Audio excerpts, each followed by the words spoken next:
Nga konferenca tradicionale vjetore e ambasadorëve, Aleksandar Vučić tha se shumë gjëra po ndodhin në rajon dhe sipas tij armatosja e krijimi i aleancave ushtarake bëhen për t'i dalë kundër Serbisë.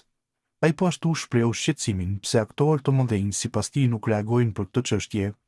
Papritmas, ka takime të Prishtinës, Tiranës dhe Zagrebit, të cilat të gjithë i injorojnë dhe thonë, kë do të sulmojmë, është e sigurt që nuk u bën aleanca për lajme në gazeta, përkundrazi, dhe kur fola me sekretarin e përgjithshëm të NATO-s dhe kur fola me njerëz në BE, të gjithë ngritën supet, tha Vučić. Sipas presidentit serb, pasojat e këtij mund të shihen sot nga fakti që amerikanët po i armatosin pamundyshje dhe hapur shqiptarët në Kosovë dhe Metohi, siç e quajnë ai. Pyetja ime është, kundër kujt drejtohet, nga kush do të mbrohemi, shtoi Vučić.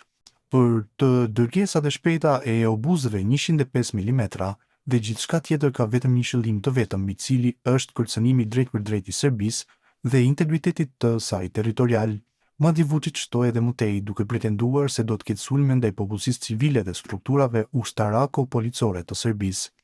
Nuk ka qëllim tjetër, pse ka kaq shumë armatime në Republikën e Kroacisë, një fushatë e vazhdueshme dhe e përhershme kundër Republikës së Serbisë dhe kundër popullit serb dhe të gjithë përfaqësuesve të Serbisë. Pyetja ime është, kundër kujt drejtohet, nga kush do të mbroheni? Mendoj se NATO është mjaft e fortë për të mposhtur gjithmonë në çdo moment një Serbi të vogël.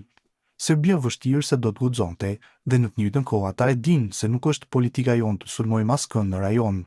Pse qindra blinda të reja, 18 Cezar të rinj, aeroplan, armë kundër aerore dhe gjithçka tjetër, nuk besoj për shkak të Austrisë, e cila është ushtarakisht neutrale, vetëm letër.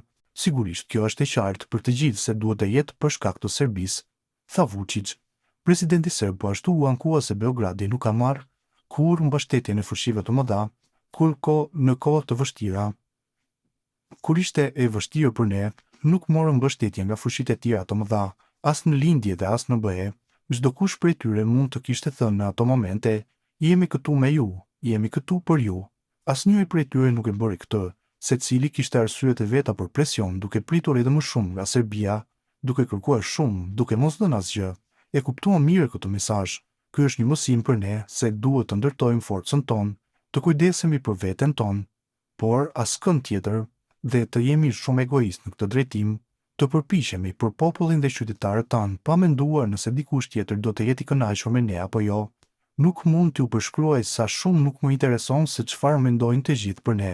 Çfarë do të thonë dhe me çfarë mjetësh do të ushtrojnë presion. Ajo kohë ka kaluar. Është mirë që ata treguan se çfarë mendojnë për ne dhe çfarë duan për ne në momente të vështira për vendin tonë, deklaroi Vučić.